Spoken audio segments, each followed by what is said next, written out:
I physically can't sit without pain, Morris whispered, his eyes downcast as the elite math teacher's cold stare bore into him. But Ms. Whitney saw only defiance in the poor black scholarship student who refused to take a seat. When she forced him to solve an impossible equation on the board, she expected humiliation, a lesson in knowing his place.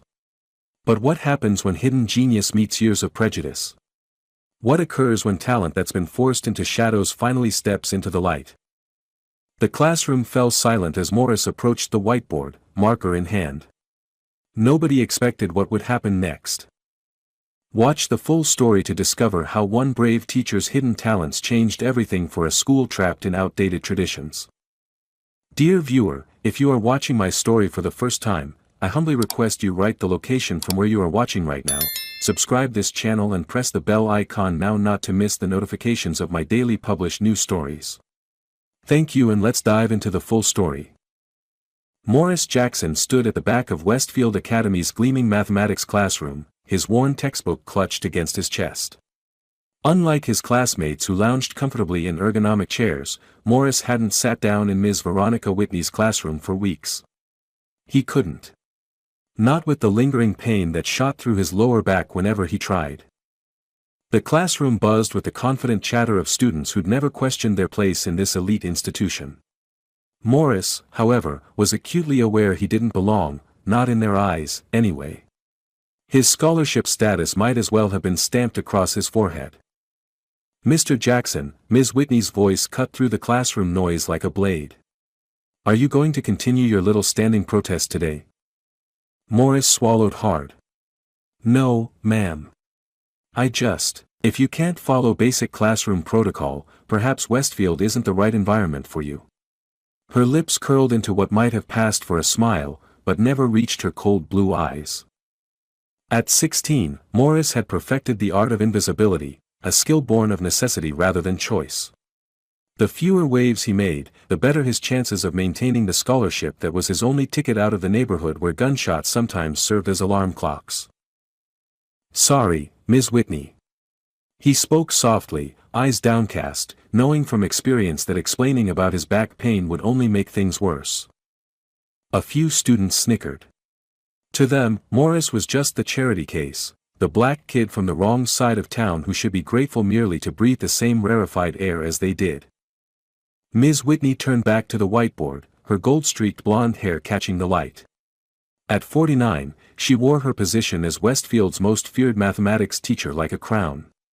Her reputation for breaking students was legendary, particularly those she deemed unworthy of Westfield's hallowed halls. Morris had seen the pattern. Ms. Whitney reserved her special brand of contempt for scholarship students, especially those of color. But he couldn't afford to lose this opportunity. His grandmother had sacrificed too much, working double shifts cleaning the very homes some of his classmates lived in. So he endured. Standing silently in pain at the back of the classroom, absorbing equations that danced through his mind with an ease he carefully concealed. Because Morris Jackson had a secret, one that even his tormentors couldn't take away. Behind his quiet demeanor and averted gaze lurked a mathematical mind that could unravel complex problems like threads in a tapestry. Numbers had always been his refuge, his private language in a world determined to silence him. But revealing that gift had proven dangerous before. So for now, Morris remained standing, invisible but watching, waiting for a moment that he couldn't possibly know was rapidly approaching. The evening found Morris sitting at his grandmother's kitchen table, a bag of frozen peas pressed against his lower back. The small apartment they shared in Oakwood Heights was a world away from Westfield's manicured campus, but it was filled with something his school distinctly lacked: warmth. That woman hurt you again today? Grandma Esther's voice carried from where she was preparing a modest dinner, her hands still bearing the calluses from decades of domestic work. It's fine, Grandma, Morris replied, carefully shifting to ease the pressure on his spine. Just the usual. But they both knew it wasn't fine. 3 months ago, Ms. Whitney had caught Morris solving an advanced calculus problem during her algebra lesson. Instead of recognizing his talent, she'd accused him of copying and made an example of him, forcing him to sit rigidly for an hour in a broken chair at the front of the class. The resulting injury had left him with chronic pain that flared whenever he sat for too long. You should let me talk to that principal, Esther said, placing a simple plate of food before him. Morris shook his head. We can't risk it, Grandma. You know what happened last time we complained. The scholarship review. The thinly veiled threats about attitude problems. The reminder that opportunities for people like them were limited. Esther sighed, her weathered face a map of a lifetime of similar battles. Your mama would have marched right in there. Morris felt the familiar ache that accompanied any mention of his mother. Gone 5 years now, taken by a cancer they couldn't afford to treat properly. Before she'd fallen ill, she'd recognized something in Morris that others missed, his extraordinary ability with numbers. You've got a gift, baby, she told him, helping him work through university-level problems when he was just 11. But this world isn't always kind to gifted black boys. Sometimes you've got to hide your light until the right moment. That lesson had been reinforced when his 6th-grade teacher had accused him of cheating after he'd completed an advanced mathematics test without showing his work. The resulting investigation had nearly cost him his first scholarship opportunity. After dinner, Morris retreated to his small bedroom, pulling out his most prized possession from beneath his bed, a worn copy of Advanced Theoretical Mathematics he'd rescued from a library discard pile. Its pages were filled with his careful notes, problems solved and resolved, theories extended beyond the text. Mathematics wasn't just a subject for Morris, it was a sanctuary. When he was working with numbers, the pain in his back receded. The whispers and stares at school faded. The grief of losing his mother diminished. In the elegant language of equations, he found the order and justice often absent from his daily life.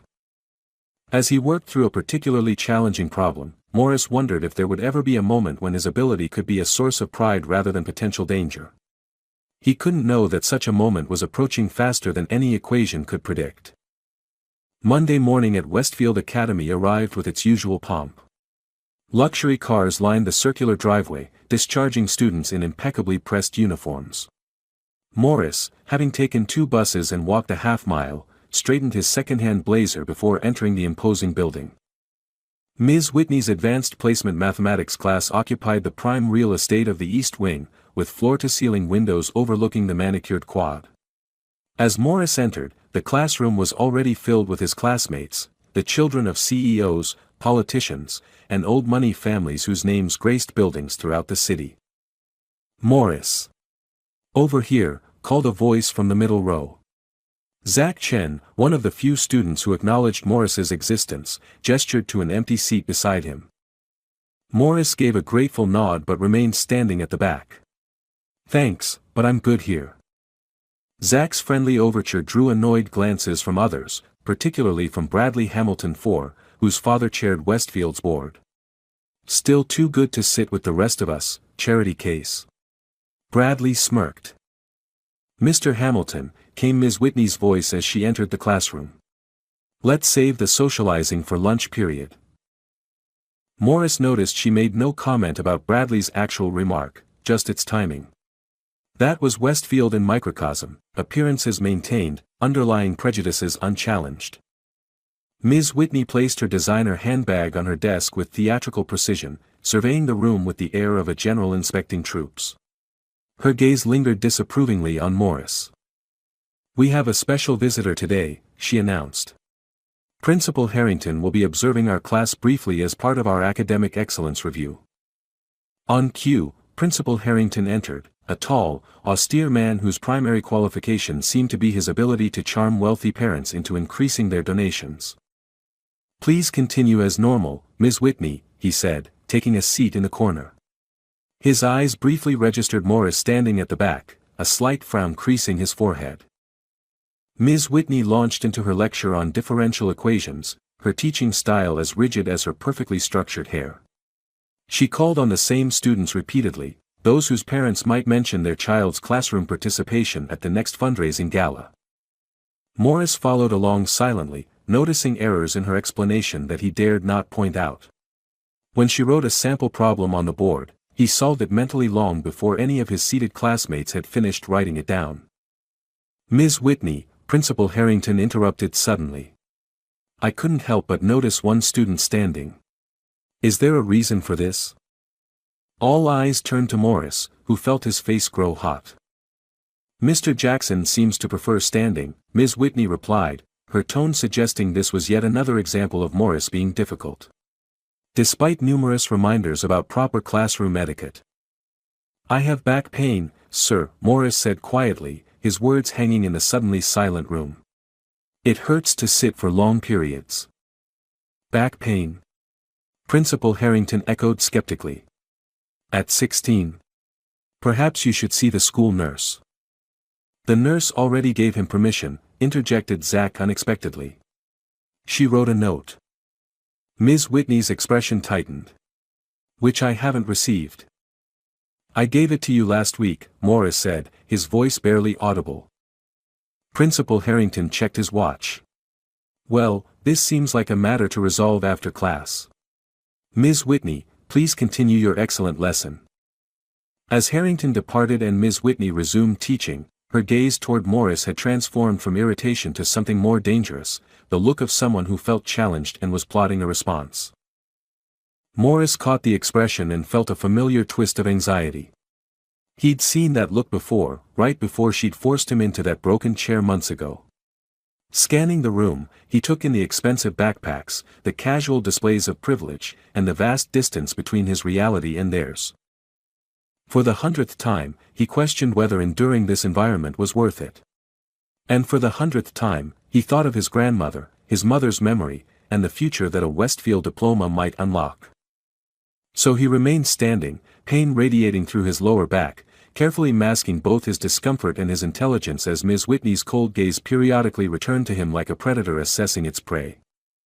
Wednesday arrived with a heavy downpour that matched Morris's mood.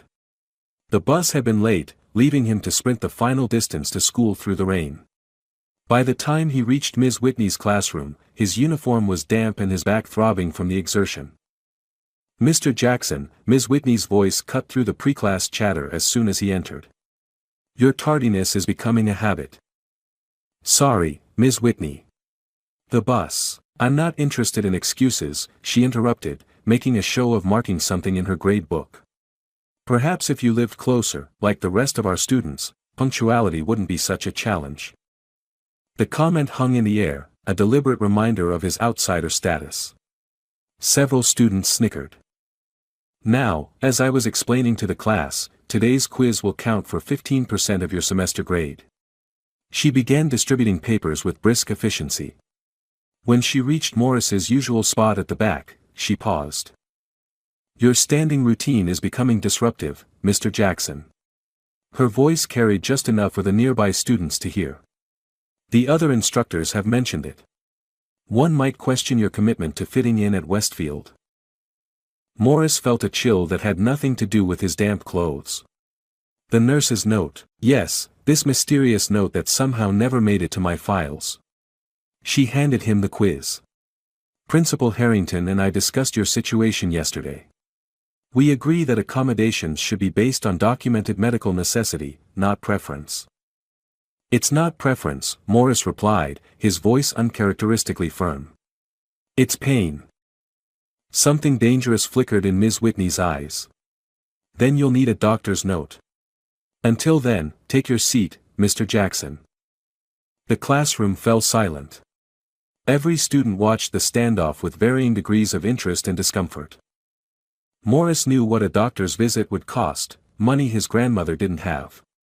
He also knew what sitting for a full class period would mean for his back. I can't, he said quietly.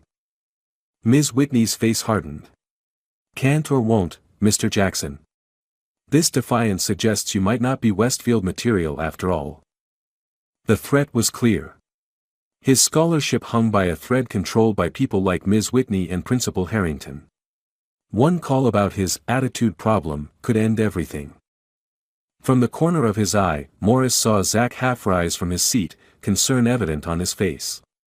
Even Bradley watched with unexpected attention. I'm not being defiant, Morris said, fighting to keep his voice steady. I physically can't sit without pain because, he stopped himself. Because? Ms. Whitney prompted, her tone suggesting she was daring him to complete the accusation. Because you're the reason my back is injured. The words remained unspoken. The standoff stretched for several uncomfortable seconds before Morris lowered his eyes. I'll try to get a doctor's note, he conceded. Ms. Whitney's smile didn't reach her eyes. Excellent. Now, everyone has 30 minutes for the quiz. Morris completed the quiz standing, his answers deliberately incomplete. He'd learned the consequences of outshining his classmates, especially in Ms. Whitney's class. Each problem he could have solved in seconds received just enough work to earn a passing grade. As he worked, he felt Ms. Whitney's gaze repeatedly return to him, like a storm gathering strength. The back pain that had become his constant companion seemed to intensify under her scrutiny. When the bell rang, Morris handed in his intentionally mediocre quiz and turned to leave. Mr. Jackson, Ms. Whitney called. A moment. The other students filed out, a few casting curious glances back. Only Zach lingered briefly, giving Morris a supportive nod before departing. Your attitude today was noted, Ms. Whitney said once they were alone. Consider this a final warning. Either you comply with classroom procedures, or I'll recommend re-evaluation of your scholarship status. Morris nodded silently, knowing no response would satisfy her. Tomorrow, she added with a smile that chilled him, I expect full participation. Is that clear? The threat lingered in the air between them as Morris left the classroom, unaware that tomorrow would change everything. Morris arrived early on Thursday, determined to avoid giving Ms. Whitney any additional ammunition. The classroom gradually filled with his classmates, their conversations dying down as the mathematics teacher entered precisely as the bell rang. Pop quiz, Ms. Whitney announced, producing a stack of papers from her briefcase. A collective groan rose from the students. Just a quick assessment to ensure everyone has been following along. Her gaze fixed deliberately on Morris. As papers were distributed, Morris noticed his was conspicuously absent. When Ms. Whitney finished passing out the quizzes without giving him one, he remained silent, sensing a trap. Mr. Jackson, she called out as the other students began working. Since you choose to stand apart from your classmates, perhaps you'd benefit from a different kind of assessment. Every head turned toward him. Morris felt his heart rate accelerate. I'd like you to come to the board and solve a problem for us, Ms. Whitney continued, her tone falsely pleasant. A demonstration for your peers. Morris reluctantly moved to the front of the classroom, each step sending familiar pain through his lower back. The whiteboard loomed before him like a stage he never wanted. Ms. Whitney picked up a marker and began writing. What appeared was not the day's lesson on basic differential equations, but something far more complex, a partial differential equation with boundary conditions that belonged in a graduate-level university course. This, she announced to the class with a satisfied smile, is the kind of problem MIT mathematics candidates might encounter. Since Mr. Jackson considers himself above sitting with the rest of you, perhaps he can show us all if his mathematical abilities match his apparent self-assessment.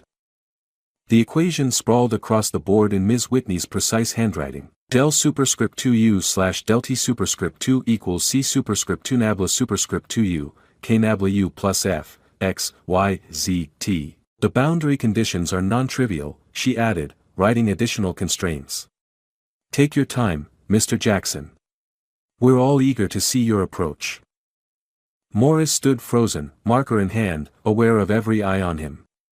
The whispers had already started. No way he can solve that. Why is she picking on him? This is brutal, even for Whitney. Ms. Whitney returned to her desk, satisfaction evident in her posture. The rest of you, continue your quizzes. Mr. Jackson apparently needs a special challenge. Morris stared at the equation, recognizing it immediately as a complex wave equation with damping terms. It was precisely the kind of problem he'd been working on privately for months, though he'd never let anyone at Westfield know. For a moment, he considered his options. He could pretend confusion, stumble through a partial solution, and endure the humiliation Ms. Whitney clearly intended to inflict. It would be safer. His mother's warning echoed in his memory, sometimes you've got to hide your light until the right moment. But standing there, marker poised before the whiteboard, something shifted in Morris. The constant pain in his back, the daily indignities, the careful dimming of his brilliance, it all suddenly felt like too high a price. He looked at Ms. Whitney, who watched with the confident expectation of his failure, and made his decision.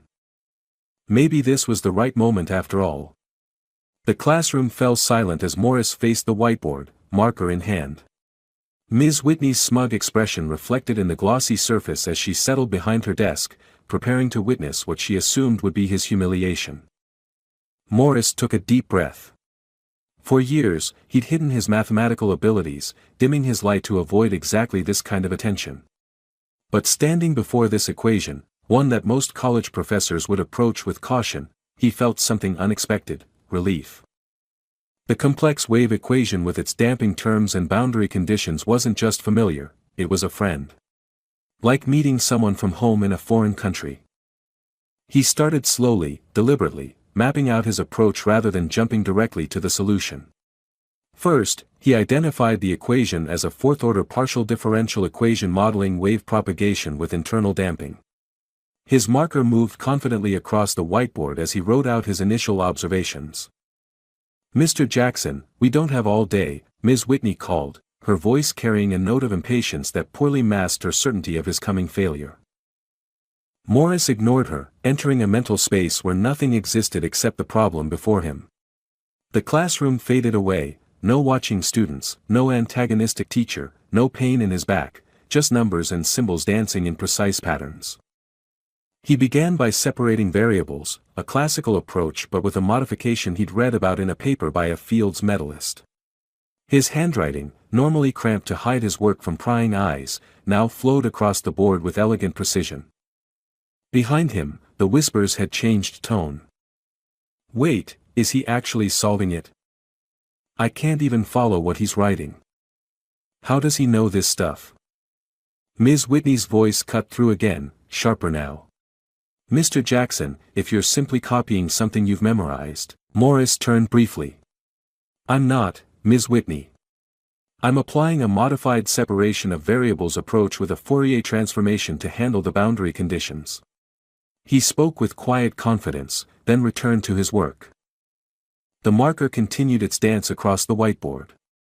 Morris implemented a Fourier series expansion for the spatial variables, then addressed the temporal component with an approach he'd been experimenting with in his personal studies, one that simplified the fourth-order term. Mathematics had always been Morris's private language, his refuge from a world that seemed determined to minimize him.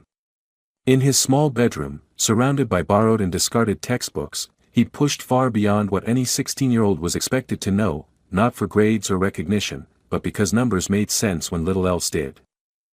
As he worked through the equation's solution, a lifetime of hiding his true capabilities fell away. Each step revealed not just mathematical prowess but a mind that approached problems with unusual creativity and insight.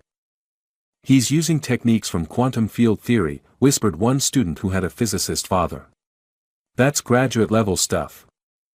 Ms. Whitney's confident expression had begun to waver, replaced by confusion and then the first flickers of alarm.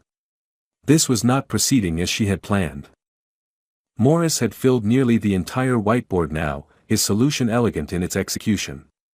Where most mathematicians would take multiple attempts and considerable time, he moved with the fluid certainty of someone who saw the architecture of the problem in its entirety. In the final steps, he employed a technique he'd read about in a recent mathematical journal, one that elegantly handled the non-trivial boundary conditions Ms. Whitney had added as an extra barrier. The last few symbols fell into place. Morris stepped back, surveying his work with the eye of someone who knew it was correct but checked anyway out of respect for the mathematics itself. "The solution satisfies all boundary conditions and initial constraints," he said quietly, placing the marker back in the tray. "The wave behavior includes both propagation and damping effects as required." He turned to face the class, and Ms. Whitney, for the first time since he begun working. What he saw were expressions ranging from amazement to confusion to outright disbelief. Several students had abandoned their quizzes entirely to watch his solution unfold. Ms. Whitney stood frozen, her face a complex equation of its own, shock wrestling with disbelief, anger competing with confusion. For perhaps the first time in her teaching career, Veronica Whitney was completely speechless. May I return to my place now? Morris asked calmly. The silence stretched for several more seconds before Ms. Whitney found her voice. Where, she demanded, her words clipped and cold, did you copy this from, Mr. Jackson? The accusation hung in the air like a poisonous cloud. Morris faced Ms. Whitney, the familiar weight of suspicion and prejudice settling on his shoulders once again. But something had changed. The mathematical solution on the board behind him stood as evidence of a truth he'd hidden for too long. I didn't copy it from anywhere, Morris replied, his voice quiet but steady. That's my solution. Ms. Whitney's face flushed as she rose from her desk. Impossible.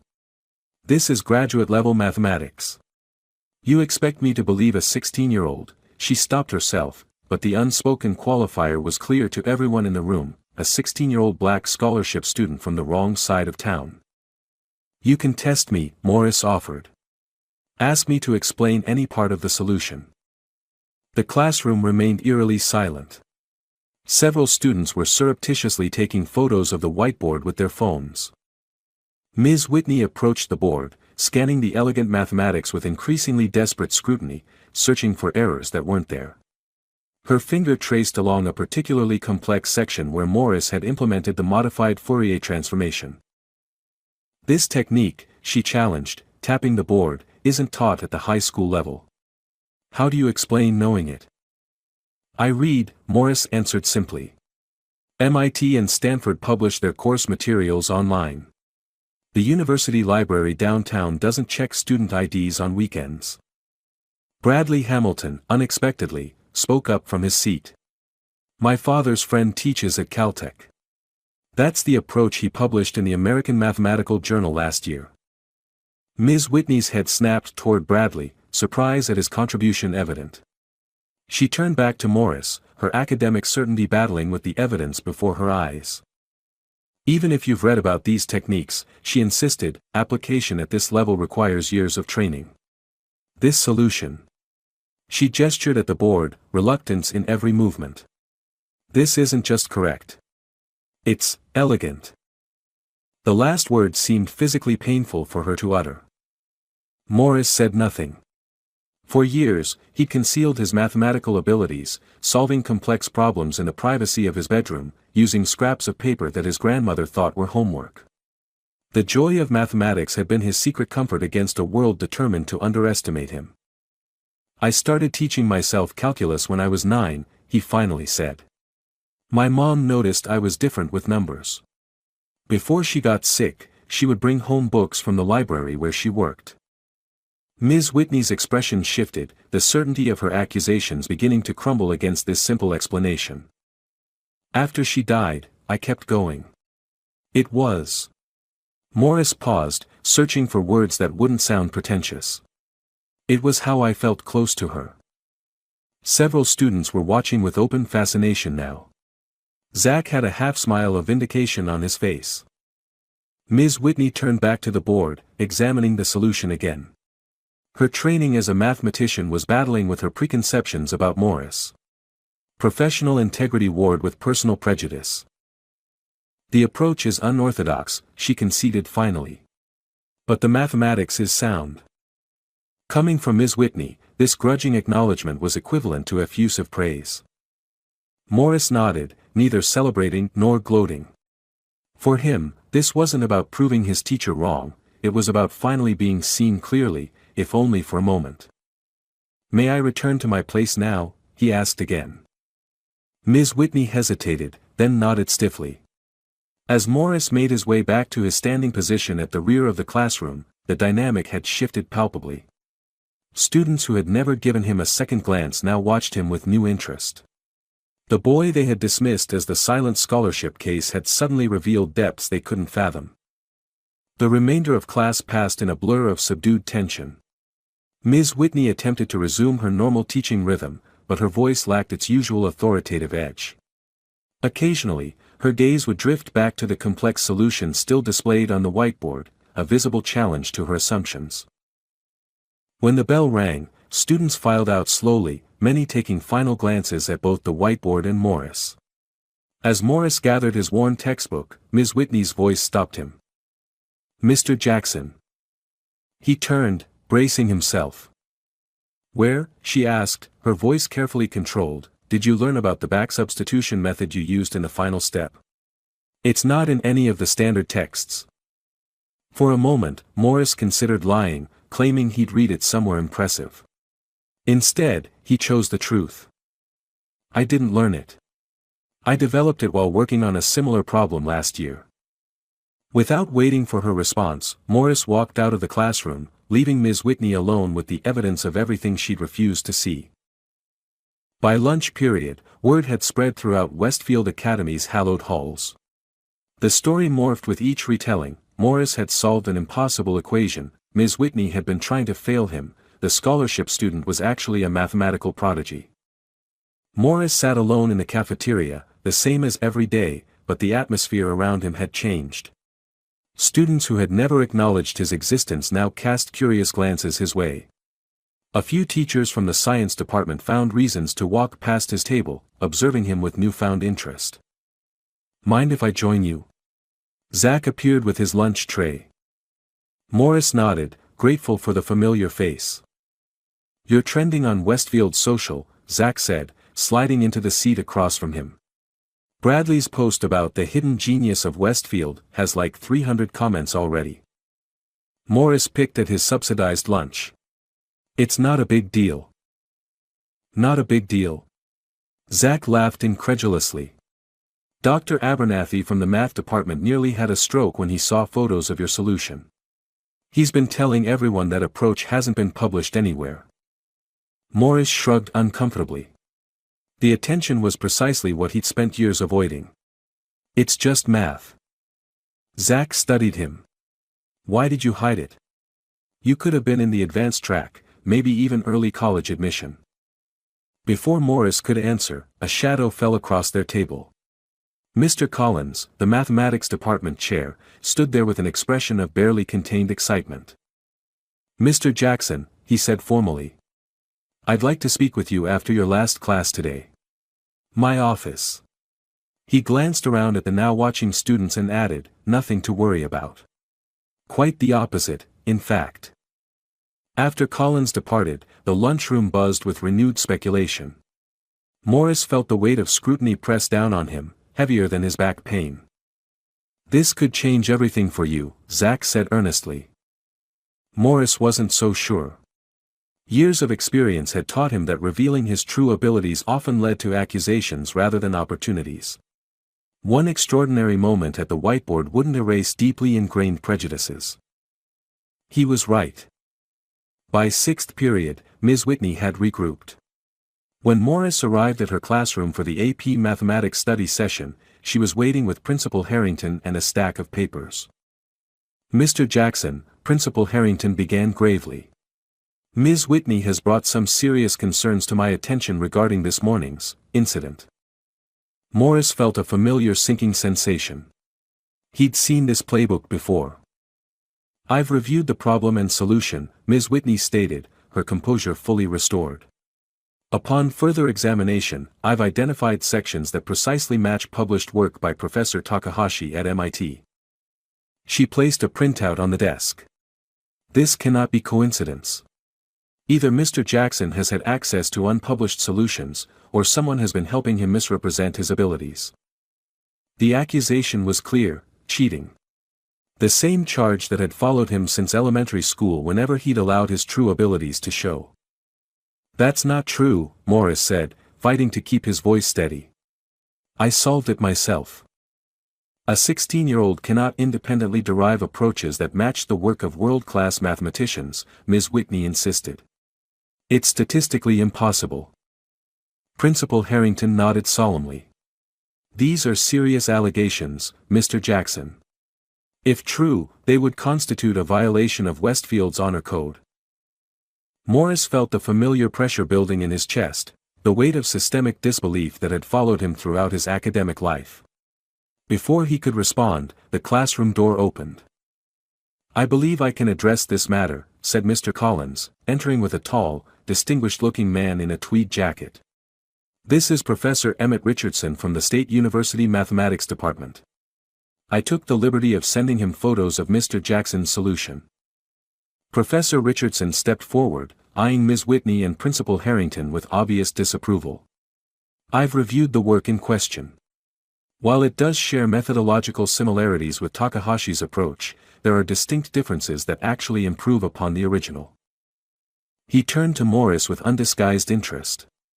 Young man, your solution contains a novel approach to the boundary conditions that, frankly, is more elegant than what we're currently teaching our graduate students. Ms. Whitney's face flushed. With all due respect, Professor, the similarities to Takahashi's work, Richardson continued, ignoring her interruption, likely stem from convergent mathematical thinking. Two minds approaching the same problem optimally will often discover similar paths. That's how mathematics works. Principal Harrington, sensing which way the wind was blowing, smoothly pivoted. Of course, of course. Westfield has always prided itself on nurturing exceptional talent. Then perhaps, Collins suggested pointedly, we should discuss how Westfield has been nurturing Mr. Jackson's exceptional talent thus far. An uncomfortable silence fell. Morris stood quietly, watching the adults who had questioned his integrity moments ago recalibrate their positions.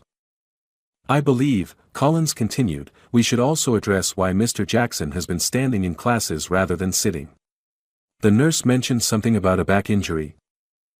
Ms. Whitney's expression froze. For the first time, real fear flashed across her features. Morris looked between the faces surrounding him, Ms. Whitney's barely concealed panic, Principal Harrington's calculating assessment, Collins' genuine concern, and Professor Richardson's academic curiosity. For years, he'd remained silent about the incident that had caused his back injury. The broken chair. Ms. Whitney's deliberate cruelty disguised as discipline. The pain that had become his daily companion. Now, finally, someone was asking the right question. Yes, Morris said quietly, his voice gaining strength. There was an incident a few months ago. In this classroom. Ms. Whitney's face paled as the spotlight of scrutiny began to swing away from Morris and toward her. Principal Harrington's office had always intimidated Morris. The dark wood paneling, leather-bound books, and framed accolades created an atmosphere of privilege and power that seemed designed to make students like him feel small. Now, seated in one of the visitor chairs with his grandmother beside him, Morris faced a very different dynamic. Mrs. Jackson, thank you for coming on such short notice, Principal Harrington began, his tone carefully calibrated to convey both authority and newfound respect. Across from them sat Mr. Collins, Professor Richardson, and the school nurse, Ms. Porter. Conspicuously absent was Ms. Whitney. It's Ms. Jackson, Grandma Esther corrected firmly. And I would have been here months ago if Morris had told me what was happening. Morris studied his hands. He hadn't wanted to burden his grandmother with another battle, not when she was already working double shifts to keep their small apartment. We've asked you here to discuss two matters of significant concern, Principal Harrington continued. First, your grandson's extraordinary mathematical abilities, which have only recently come to our attention. And second, a troubling allegation regarding an injury Morris sustained on school premises. Esther's weathered hand found Morris's and squeezed gently. I'm listening. Professor Richardson leaned forward eagerly. Ms. Jackson, your grandson demonstrated mathematical thinking at a postgraduate level yesterday. I've spoken with colleagues at several universities who are extremely interested in meeting him. Morris has always been special with numbers, Esther said with quiet pride. His mother was the same way. Which makes it all the more concerning, Mr. Collins interjected, that his abilities went unrecognized, or worse, were actively suppressed, in our mathematics department. Principal Harrington shifted uncomfortably. That brings us to the second matter. Morris has indicated that his back injury, which has prevented him from sitting comfortably in class, occurred during an incident with Ms. Whitney. All eyes turned to Morris. Could you explain what happened? Ms. Porter asked gently. Morris took a deep breath. After years of careful silence, speaking the truth felt both terrifying and liberating. It was in February, he began. Ms. Whitney accused me of cheating on a test because I solved a problem using a different method than she'd taught. She made me sit at the front of the class in an old chair with a broken back as punishment. For how long? Ms. Porter asked, her professional demeanor barely concealing her concern. The entire double period. Almost 2 hours. Morris swallowed hard. When I tried to adjust because it was hurting, she told me to sit still or she'd recommend revoking my scholarship. Jesus Christ, Professor Richardson muttered under his breath. Esther's grip on Morris's hand tightened. Why didn't you tell me, baby? You were already working so hard, Morris replied. And after what happened at Brookside Elementary? The adults exchanged glances. What happened at Brookside? Collins asked. Morris hesitated, but Esther spoke up, her voice steady with the quiet dignity that had carried her through decades of injustice. When Morris was 10, his teacher accused him of cheating on a state mathematics assessment because his score was too high. We filed a complaint. 2 weeks later, they found irregularities in our residency documentation and tried to transfer him to a different district. We had to move, Morris added. Mom was already sick by then. The stress. He left the sentence unfinished. A heavy silence filled the office. The familiar story of exceptional black talent met with suspicion rather than support hung in the air like an indictment of the system they all participated in. Principal Harrington recovered first. I want to assure you both that Westfield Academy takes these allegations extremely seriously. Ms. Whitney has been placed on administrative leave pending a full investigation. Administrative leave, Esther repeated flatly. For injuring a child in her care. The investigation will determine, Harrington began. The investigation, Professor Richardson interrupted, should include examining how many other students of color have been subjected to similar treatment. This type of behavior rarely occurs in isolation. Morris looked up in surprise. It was the first time any authority figure had acknowledged the broader pattern he'd experienced his entire academic life. There's also the matter of Morris's academic future, Collins added, steering the conversation toward constructive ground. Given his exceptional abilities, we should discuss accelerated placement options. As the adults began debating possibilities, advanced courses, university partnerships, special mentoring, Morris felt a complex mix of emotions. Relief at finally being seen for his true abilities warred with anger over the years of hiding and pain. Hope for new opportunities competed with wariness born from past disappointments. Morris should be the one deciding his path forward, Esther said, cutting through the discussion. He's earned that right. The adults fell silent, turning to Morris with expressions ranging from curiosity to genuine respect. What do you want, Morris? Professor Richardson asked. It was a simple question that no one in authority had ever bothered to ask him before. Morris considered it carefully, thinking of all the hours spent teaching himself from borrowed books, solving complex equations on scraps of paper, hiding his light because revealing it had always led to punishment rather than opportunity. I want to learn, he said finally. Without limits. Without having to pretend I'm less than I am. He paused, then added more softly, and I want to help other kids like me, who don't fit what people expect. Ms. Porter smiled warmly. I think we can arrange that. As the meeting continued, mapping out possibilities that would have seemed impossible just days before, Morris realized that the equation of his life had fundamentally changed. The variables remained the same, his intelligence, his race, his economic status, but the constraints had shifted.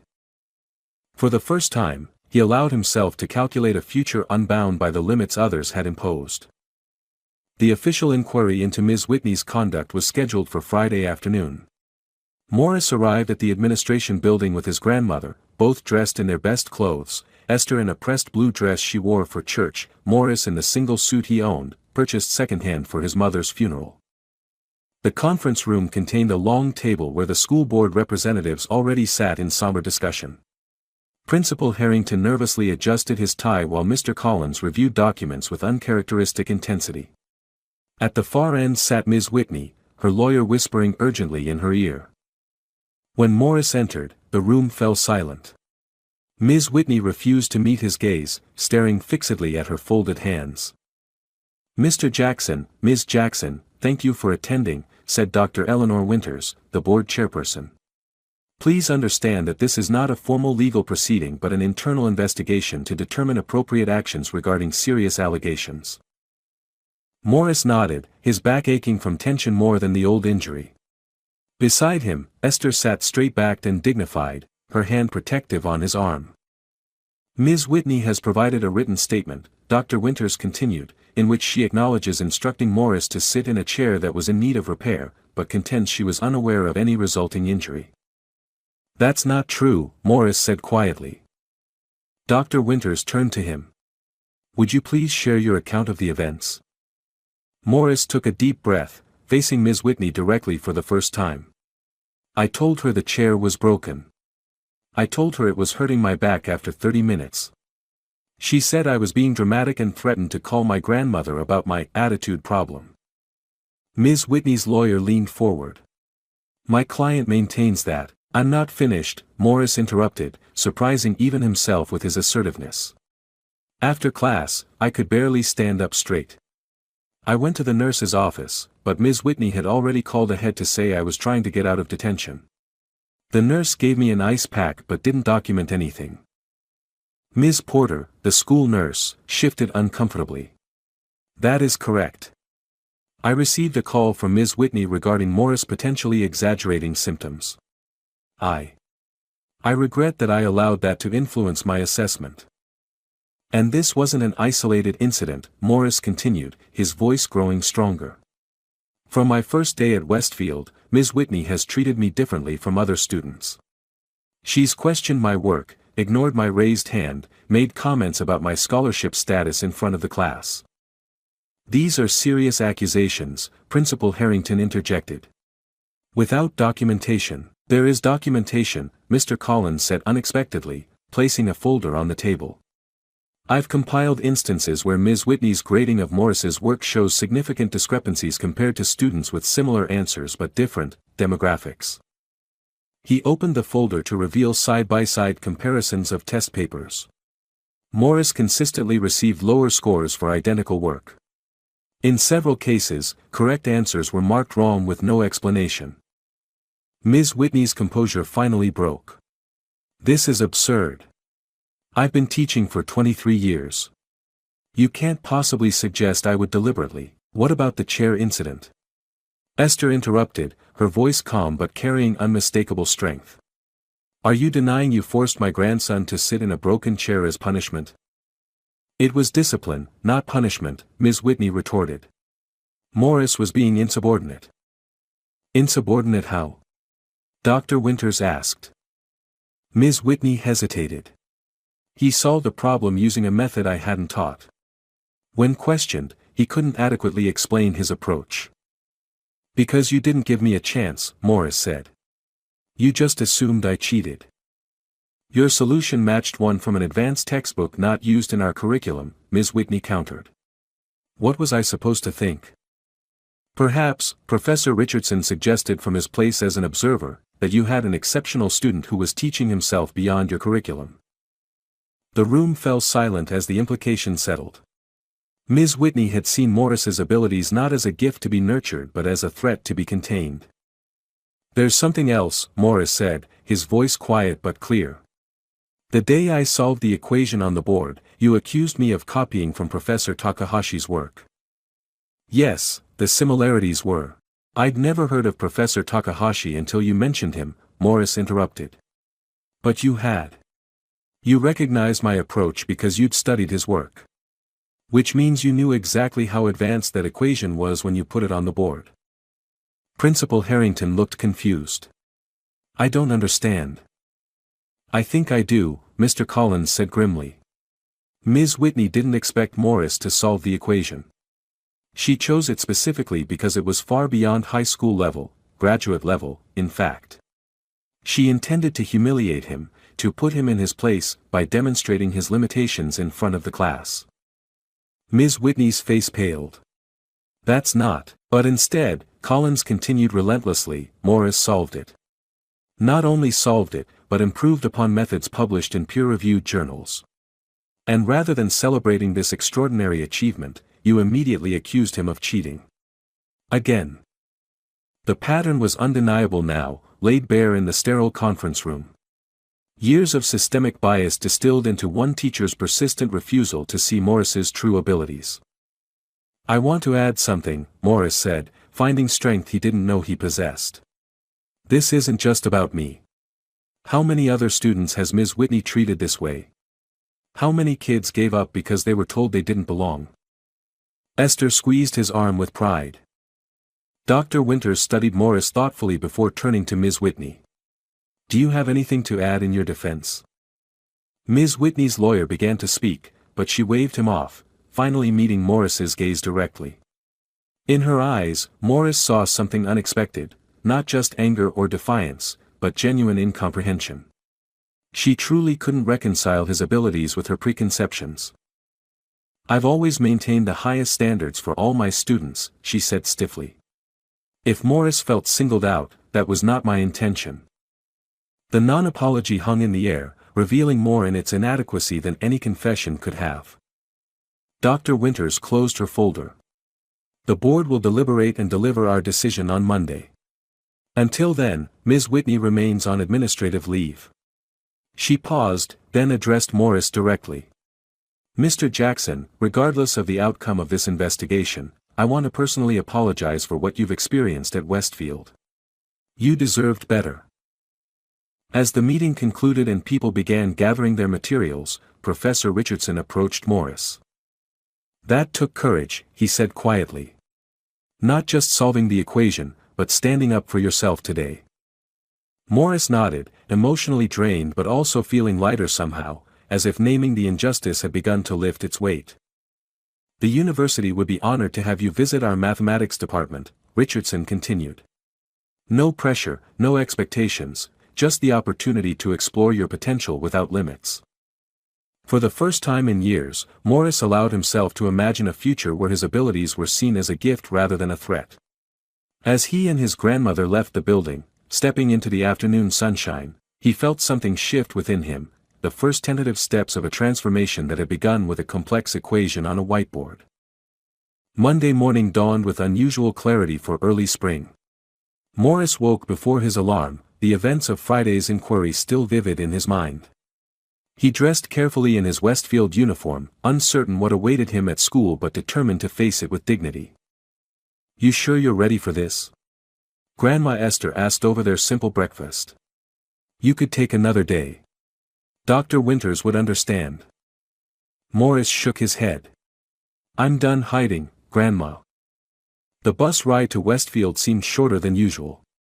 As Morris approached the school's imposing entrance, he noticed students glancing his way, conversations pausing as he passed. News traveled fast in the elite academy's ecosystem. Principal Harrington was waiting in the main hall. "Morris, good morning. Could you come to my office before first period? There are some people who'd like to speak with you." Following the principal through the administrative wing, Morris prepared himself for another meeting, another retelling of his experiences. Instead, he found his grandmother already seated in Harrington's office alongside Dr. Winters, Professor Richardson, and an unfamiliar woman whose tailored suit and confident posture suggested authority. "Morris, this is Dr. Helen Chen, Dean of Undergraduate Admissions at State University," Principal Harrington said, his tone conveying unmistakable deference. Dr. Chen extended her hand. "It's a pleasure to meet you, Morris. Professor Richardson has told me about your extraordinary mathematical insights." Morris shook her hand, his confusion evident. "Thank you, but I'm still 2 years from college applications." Dr. Chen smiled. "That's actually why I'm here. The university has an early immersion program for exceptional students. Professor Richardson believes you would be an ideal candidate. We'd like to offer you a modified schedule," Dr. Winters explained. "You would continue at Westfield for core subjects while attending advanced mathematics courses at the university 3 days a week." Morris looked to his grandmother, who nodded encouragingly. "They've already arranged transportation," she said. "And there's a stipend to cover expenses." The generosity of the offer momentarily overwhelmed him. "I don't know what to say."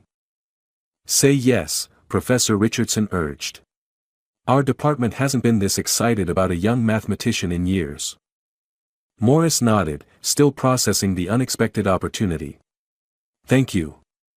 I'd be honored. Excellent, Dr. Winters said, her professional demeanor softening slightly. Now, about the other matter. The board reached a decision regarding Ms. Whitney. The atmosphere in the room shifted subtly. Ms. Whitney has been terminated from her position at Westfield, effective immediately, Dr. Winters stated. The investigation revealed a pattern of discriminatory behavior that violated not only our institutional policies but our core values. Morris absorbed this news with complicated emotions. He hadn't sought Ms. Whitney's dismissal, only recognition of the truth.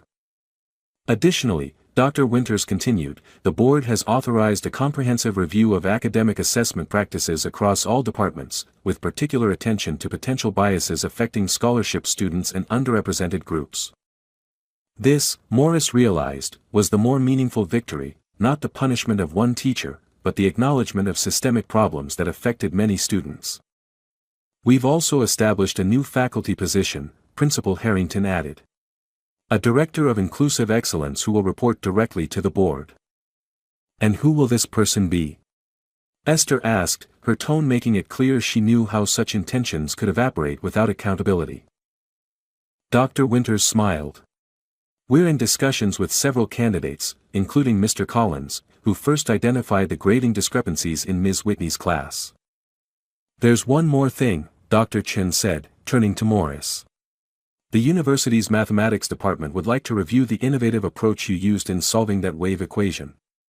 With your permission, Professor Richardson would like to collaborate with you on a paper for submission to the American Mathematical Journal. Morris blinked in surprise. A published paper. With my name on it? As co-author, Richardson confirmed. Your method for handling those boundary conditions deserves wider recognition in the field. The conversation continued, mapping out logistics for Morris's new schedule and academic opportunities. As the adults discussed details, Morris felt a sense of cautious hope unfurling within him. For the first time, his intelligence was being recognized not as a threat or an anomaly but as a gift worthy of nurturing. Later, as he walked through Westfield's hallways toward his first class, Morris noticed a subtle shift in how other students regarded him. The dismissive glances had been replaced by curious, sometimes respectful acknowledgement. News of both Ms. Whitney's dismissal and Morris's university opportunity had clearly spread. In the mathematics classroom, now temporarily led by Mr. Collins until a permanent replacement could be found, Morris took his usual position at the back of the room. Morris, Collins called as students settled in. We've arranged a more comfortable standing desk for you. It's adjustable, so you can find the right height. He gestured to a modern workstation positioned near the window. It was a small accommodation, but the public acknowledgement of his needs, without question or suspicion, felt momentous.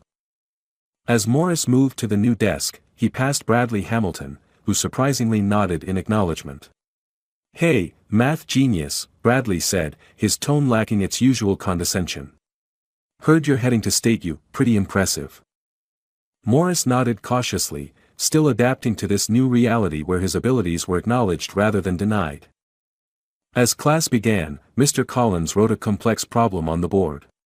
This is beyond our regular curriculum, he explained, but I thought it might interest some of you. His gaze met Morris's briefly, offering an unspoken invitation. For a moment, Morris hesitated, years of hiding his abilities reflexively holding him back. Then, slowly, he raised his hand. Yes, Morris. Collins acknowledged, a smile playing at the corners of his mouth. I see a potential approach, Morris said, his voice gaining confidence with each word. If we apply a transformation. As he began explaining his thinking, Morris recognized that the most complex equation he'd ever faced wasn't on any whiteboard, it was the challenge of recalculating his own worth in a world that had consistently undervalued him. That solution was still in progress, but for the first time, the variables were shifting in his favor. 6 months later, on a crisp autumn afternoon, Morris stood at the podium in Westfield Academy's Assembly Hall. The space was filled with students, faculty, and visitors gathered for the school's first Excellence in Mathematics lecture series, an initiative that had grown from the changes following Ms. Whitney's dismissal. Mathematics has always been described as a universal language, Morris began, his voice steady despite the butterflies in his stomach. But the truth is, not everyone has equal access to the conversation. From his position on stage, Morris could see his grandmother in the front row, pride illuminating her features. Beside her sat Professor Richardson and several faculty members from the State University Mathematics Department, where Morris now spent 3 days each week in advanced study. 6 months ago, I was standing in the back of a classroom, hiding not just my pain but my passion for numbers, he continued. Today, I'm working on research that might actually contribute to the field. The audience's attention was focused entirely on him, this 16-year-old whose story had transformed not just his own life but had catalyzed institutional change at Westfield. The new Director of Inclusive Excellence, Dr. Maya Patel, nodded encouragingly from her seat near Principal Harrington. What changed wasn't my ability, Morris said. What changed was being seen, truly seen, for who I am. Over the past months, Morris had blossomed under the dual mentorship of university professors and Westfield's reformed mathematics department. His back injury had healed with proper medical care, finally documented and treated by specialists. The paper co-authored with Professor Richardson was under review at the American Mathematical Journal, his innovative approach to boundary conditions drawing significant interest in academic circles. The equation that changed my life wasn't just about wave propagation, Morris continued, bringing up slides that walked through the mathematical concepts in terms his peers could understand. It was about proving that talent exists everywhere, but opportunity doesn't. As Morris concluded his presentation, explaining how his mathematical research might eventually apply to fields ranging from acoustics to quantum mechanics, he saw something that would have been unimaginable 6 months earlier, Bradley Hamilton taking detailed notes, genuinely engaged. The applause when he finished was enthusiastic. As students and faculty approached with questions, Morris noticed a new student hanging back, a young black girl with careful braids and cautious eyes that reminded him painfully of himself. "Are you really taking university classes already?" she asked when the crowd had thinned. 3 days a week, Morris confirmed. "Are you interested in mathematics?" She nodded hesitantly. "I've always loved it, but at my old school." She trailed off, but Morris understood perfectly. "What's your name?" "Amara." "Well, Amara," Morris said, "Westfield has changed since I started here. And there's a mathematics study group that meets on Thursdays. I help lead it now." Her eyes widened slightly. "You'd let me join?" "Let you?" Morris smiled. "I'd welcome you. Bring your hardest problems."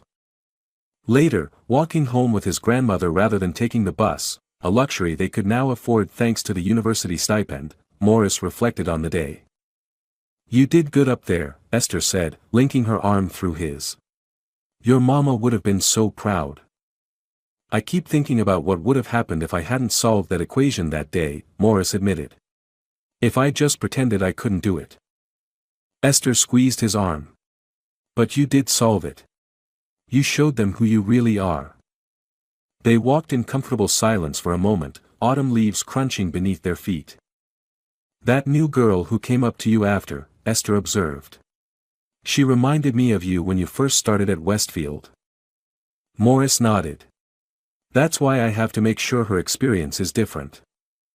As they approached their apartment building, the same one they'd always lived in, though Morris had insisted they keep the university housing stipend for eventual college expenses, Morris paused. "Grandma, I've been thinking about after graduation." "You've got plenty of time to decide about college," Esther said. "Those university folks said every top program will want you." "It's not that," Morris said. "I've decided I want to be a teacher." Esther looked surprised. "A teacher?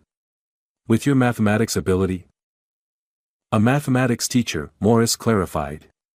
"Because for every student like me who gets finally noticed, there are dozens who never get the chance. I want to change that."